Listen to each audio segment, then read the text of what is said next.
to back the aggressive war plans of the armed forces.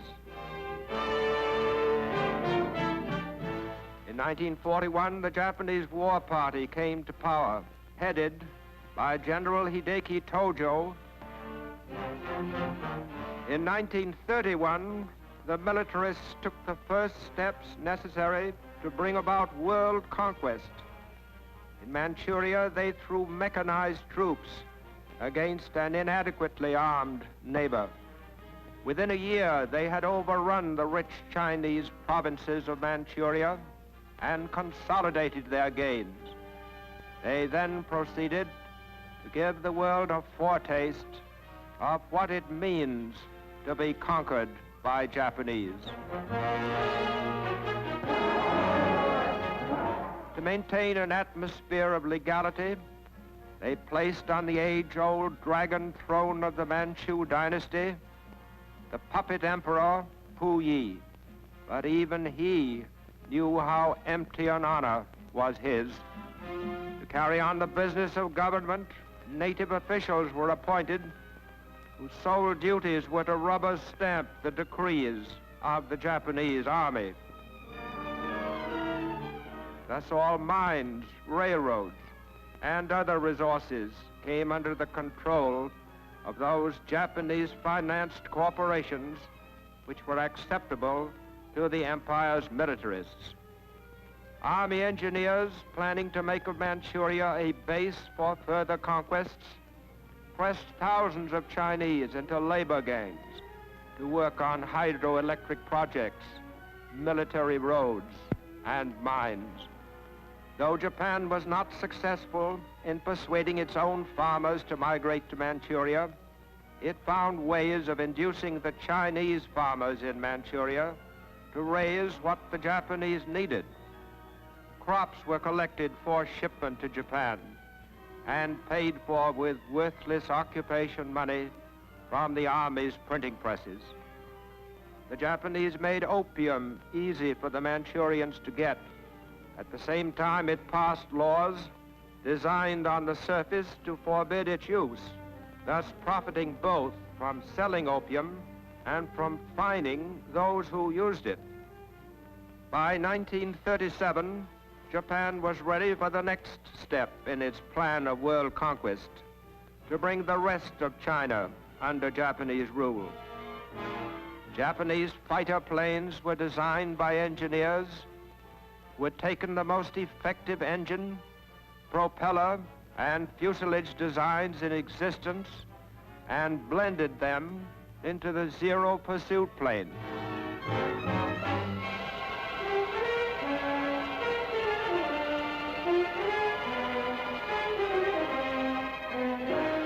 At Shanghai, their pilots were not flying over strange territory.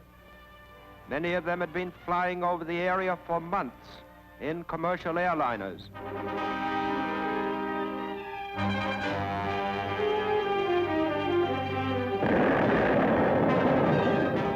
Their aim was deadly, and unrestricted bombing of civilians became a Japanese trademark. Casualties were enormous. Among them, a sailor aboard the United States cruiser Augusta, on which a Japanese bomb killed the first of countless thousands of American fighting men destined to become victims of Japan's drive for conquest. Masses of pitiable, frightened Chinese, their homes destroyed, their lives shattered, gathered together what few possessions were left them and fled the city.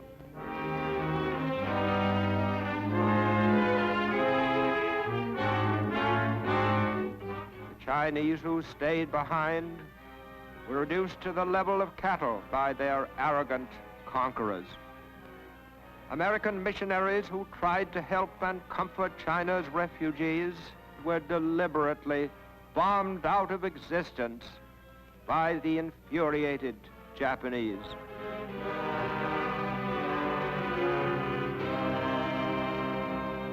With Shanghai eliminated as a center of resistance, the forces of Japan were ready to move up the Yangtze River to conquer the interior of China,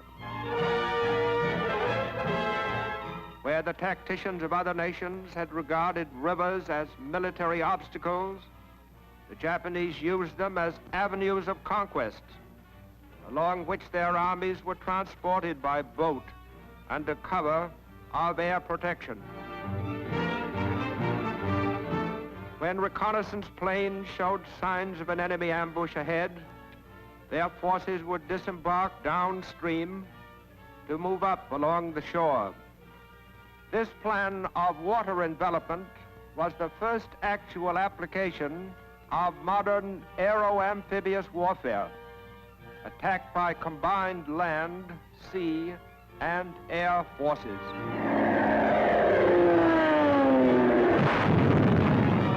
Holding its best troops for the bigger war yet to come, Japan used the China War as a means of hardening and seasoning its second-line forces by priceless experience.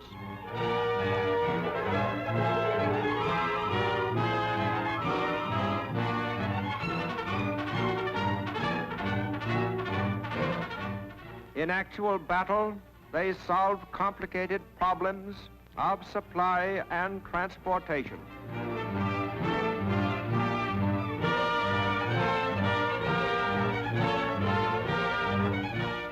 They learned to overcome difficulties by improvised methods and to steel their bodies to meet hardships beyond the endurance of untrained men.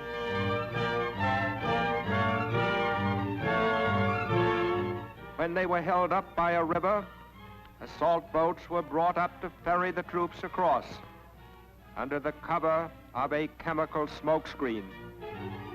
By such means, the Japanese became experts at stealthy infiltration and the technique of surprise attacks, and readied themselves for the real tests that were to come later on.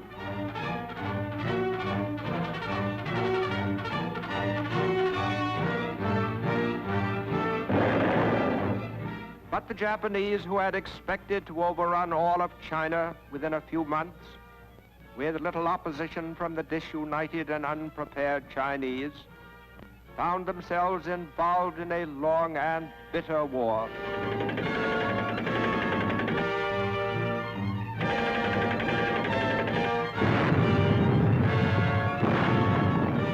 After 4 years of hard fighting and severe losses, Japan had succeeded in occupying North China and a fringe of land along the coast. But in this territory, the soldiers of the rising sun had won most of the objectives for which Japan had launched its invasion.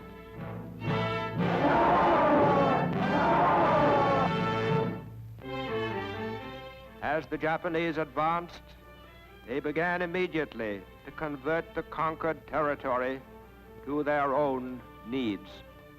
To keep their own men free for fighting, they made the fullest use of slave labor, organizing the Chinese into gangs under relentless overseers.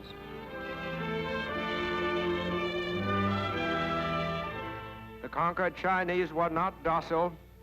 They had to be guarded constantly.